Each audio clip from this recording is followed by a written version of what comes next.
guys, I'm Leila. So, as you guys probably know, apparently I picked a very interesting week to be away because we have news dropping here about hard mode dungeons.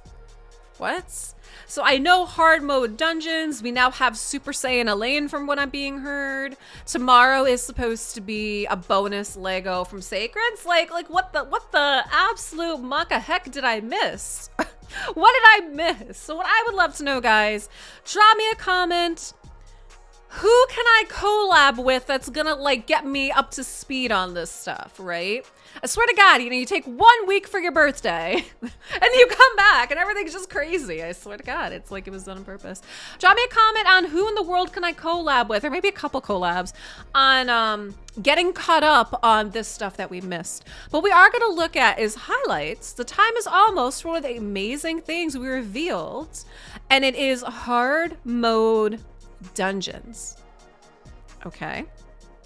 Hard mode dungeons are brand new difficulty for the dungeons you know and love. Could be separated and add 10 brand new levels to found locations. So we have Dragon, Ice Golem, Fire Knight, and Spider, which makes sense. Not only will the boss get tougher and stronger, but they receive buffs and immunities that require a complete revamp of established tactics. Tainted Hellraiser, so Dragon's Lair, applies poisons and activates them all at once, but the fire remained very similar to the original otherwise. Tainted Skavag, the spider, so the Spider Queen, she's gonna be healed by HP burn. And she's immune to turn meter reduction. And the baby spiders are immune to freeze. Okay. And then, so they have a what's next in raid video. Apparently I didn't see that because clearly I was away. With that. Let's see. Hard mode dungeons give you more silver for completion and points for events, clan versus clan tournaments, and so on. But most importantly, the stages have a chance to drop mythical artifacts, which were only available in Hydra until now. The main advantage here is being able to farm mythic. Okay. The sets do not change from classic. Outfitting your champions faster with greater efficiency. Super raids and drop will apply to both difficulties. Okay. And you're gonna need more mythical goodies later this year. So it seems like we have a little teaser here.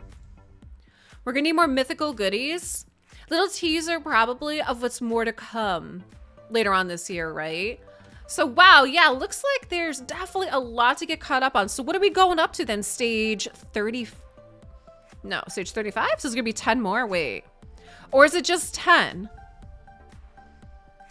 10 brand new levels of found locations. No, so it's just gonna be hard mode, right? So what is it gonna be, just 10 levels in hard mode? Very interesting. Oh, Twitch chat seems to be thinking we're gonna get a third clan boss. Yeah, very, very possible. Very, very possible. Guys, drop me some comments down below on, are you excited about this? Are you excited for hard mode dungeons? Which boss here are you think you're most excited of? Which one are you afraid of? And yeah, drop me a comment on who I should hit up for maybe a collab or something to get me caught up to speed. Clearly, there's a lot of stuff that I missed while I was away. So somebody needs to catch me up. But, leave me some comments on what you think about this, guys. All right, this is going to be a live reaction to the What's Next in Raid episode 6. Now, don't at me. I know that this came out last week. Again, remember, I was not around last week. I'm back now. So here we go, live reaction. Hey, Twitch everyone. chat, so we should watch it. Welcome to the first What's Next in Raid episode of 2023. It's only fitting that we kick the year off with some huge news about what's coming to the game. All right. So let's waste no time in getting right into it. First up, let's start with the new PvE content. We're supercharging some of our familiar dungeon bosses, making for a really tough endgame challenge. Introducing hard mode dungeons. There we go. When we say hard mode, we mean hard mode. These aren't just minor buffs and tweaks. They did a really good changed job. up The the bosses mechanics look and great. abilities of these bosses, adding devilish new twists to old classics. That's not to say you'll have to Tainted change how you Pyro. approach dungeons entirely. Old stages will remain the same. All right. With these remix dungeons being accessible via 10 extra stages for the Dragon's Oh, Lair, all right. Yep, 10 Ice stages. Golem's Peak, Fire Knight's Castle, and Spider's Den. So, let's meet our combatants. These bosses weren't exactly nice to start off with, but a creeping darkness has tainted them even further. They're tougher, stronger, and more brutal than their regular counterparts. Yeah, we see that. So bring your A game. Let's start with the noxious dragon. It's tainted Hellraiser. Rather than more fire, this malevolent fiend has doubled down on horrific poisons. Yeah, I saw that poisons, His mephitic right? fire skill will apply twice as many poison debuffs as its normal counterpart, Wall of Fire, and it beefs up tainted Hellraiser with a 50% increase attack buff for good measure. Also, his secret skill, Toxic Incineration, will activate all poison debuffs on your champions at once. This caustic explosion can deal major damage, so be sure to bring someone who can cleanse these poisons from your team. Now, let's take a look at Tainted Clysis and see what new tricks he's hiding up his frozen what's he got sleeves. going on? Debilitating Frost will remove all debuffs from Tainted Clysis and decrease your team's turn meter by 30%. Also, he's now utterly immune to poisons. Makes sense, seeing as he's literally made from ice. So, how do you defeat something made of ice? He's immune to poison. You melt it. HP Burn is your friend here. HP Burn. It deals 10% more damage to Tainted Clysis and destroys the max HP of his minions, making it easier to put them back into the ground whenever they get dragged back into the fight. Needless to say, some teams that used to shine in this dungeon will be getting a cold shoulder from Tainted Clysis instead. Be prepared to change your teams accordingly. Next up, the Ice Golem's hot-tempered counterpart, HP Burn is a Fyro, lie, like the cake, the cake's a lie. If you thought his shield was nasty before, just wait until you see it now. All right. It goes from needing 12 hits to break in stage 25 of normal mode to needing 21 hits in stage 10 of hard mode. Woo! And that's not even your biggest worry. 21? Attacking Tainted Fyro's shield will destroy your champion's max HP by 1%. Need more HP destruction? His Corrupting Blaze skill also destroys your team's HP by 15% of the damage dealt. Meaning, whatever he does, your HP is taking a hit. You'll need to find a way to counter this, or else Tainted Fyro will be carving through your champions like a hot knife through butter. Oh, wow. And he's immune to turn meter reduction too. Sorry, all you Cold Heart and Allure fans. However, all hope is not lost. Turns out Tainted Fyro just needs to chill out. Okay, using freeze may not literally freeze him, but it will cause him to lose 15% of his turn meter per freeze debuff. So you want freezes. Let's move on to our next star, Tainted Scavag, and her endless Pixneel brood meta? of spiderlings. The changes to her dungeon should send shivers down your spine. First, Tainted Scavag is immune to turn meter reduction and HP burn. We're not kidding. In fact, if you've got HP burn on her spiderlings, each HP burn activation will now partially heal her. So you'll definitely want to avoid that. Also, her spiderlings are immune to freeze, so that old trick won't save you either. However, where one door closes, another one opens. Each time a spiderling dies, Scavag loses a chunk of her HP. So, upping your area of effect game and blasting her entire clutch to Kingdom Come is now a viable strategy. Another saving grace is that hard mode spiderlings aren't any tougher than they are on stage 25 of normal mode. So if you can splat them there, you can splat them here. Overall, hard mode dungeons live up to their name. Interesting, taking them on very is well interesting. worth the effort. Along with yielding greater rewards and more event or clan v clan tournament points, hard mode dungeons will also drop mythical artifacts and accessories. Until now, you could only get mythical artifacts from Hydra battles, but it wasn't exactly an easy location to farm. Once hard mode dungeons go live, you'll get to choose which sets to hunt for and have more ways to earn mythical artifacts and accessories. And trust me, you'll want these mythical goodies to prepare for the challenges we've got cooking this year. Speaking of challenges, we all know that the best thing in life is to crush your enemies, climb the ranks of the arena, and become the best in the world. But until now, you can only test your strength against AI-controlled defense teams, and we know you all dreamed of more than that. You want to go head-to-head with other players to feel the thrill of real-time PvP and test your skill against opponents as cunning as you are. Now, at last, we can say that dream is becoming reality. Interesting. Live Arena is coming to Hey, Raid. Live Arena. We're super excited about it and can't wait to see how Raid's PvP scene will evolve after the feature goes live.